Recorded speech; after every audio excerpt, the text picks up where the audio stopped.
ఈ అరుంధతి సినిమాలో ఉన్న పశుపతి లాంటి రాక్షసుల్ని మీరు ఎప్పుడైనా చూసారా? వాడికి తల్లి, చెల్లి, భార్య, పిల్ల అనే బంధాలే లేవు. వాడికి కరెక్ట్ గా సరిపోయే పేరు రాక్షసుడు కాదు, కామ పిచాచి. ఎవరైనా తన సొంత తల్లి కానీ చెల్లి కానీ ఇలా అంటారా?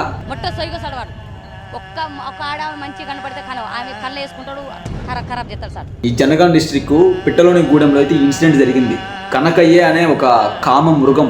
వాడు చిన్నప్పటి నుంచే ఒక కామాంధుడిగా ఎదిగాడు. నాకు ఇక్కడ చెప్పాలంటే ఎలానో ఉన్నా కానీ మీరందరూ తెలుసుకోవాలి, ఎందుకంటే బయట ఇలాంటి వాళ్ళు కూడా ఉన్నారు, జాగ్రత్త అని. తన సొంత తల్లిని రేప్ చేశాడు, తన సొంత చెల్లిని పాడు చేశాడు, సొంత చిన్నమ్మని సైతం వదలలేదు.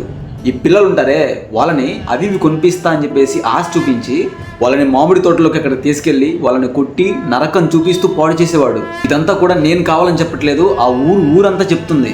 ఏకంగా ఒక ఊరినే పాడు చేయాలి అని అనుకున్నాడంటే మీరు నమ్ముతారా? ప్రతిరోజు తనకున్న 2 భార్యలను తాగొచ్చి హింసిస్తాడు, కొడతాడు. ఆ 2 భార్యలు కూడా సొంత అక్కా చెల్లెళ్ళు. వాడి గురించి ఎంత చెప్పినా ఇంకా వస్తూనే ఉంటాయి. వాళ్ళ అత్తగారిని చంపేసి పాడు చేశాడు. వాడి గురించి వింటుంటేనే నీకు నాకు ఏదో చేయాలనిపిస్తుంది. సరిగ్గా అదే జరిగింది. ఓపిక పట్టారు, సహించారు. తన 2 భార్యలేక ఇలాంటి మృగం బతికితే ఈ సమాజానికే ప్రమాదమని ఈ జూలై 7న తన 2 భార్యలు గొడ్డలు తీసుకొని నరికి చంపేశారు. అని చంపుతూ ఉంటే ఏ ఒక్కరు కూడా అడ్డు రాలేదు.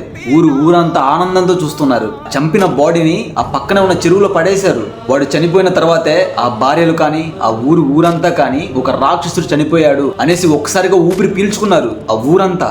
ఒకసారి చూడండి, ఒక కుటుంబానికి ఒక చెల్లికి తోడుగా అండగా ఉండవలసిన వాడే ఇలా రాక్షసుడు అయితే ఇక వారి బాధలను ఎవరికి చెప్పుకుంటారు? ఒక సొంత అన్నయ్యనే పాడు చేస్తే ఇక ఎవరు నమ్మాలి?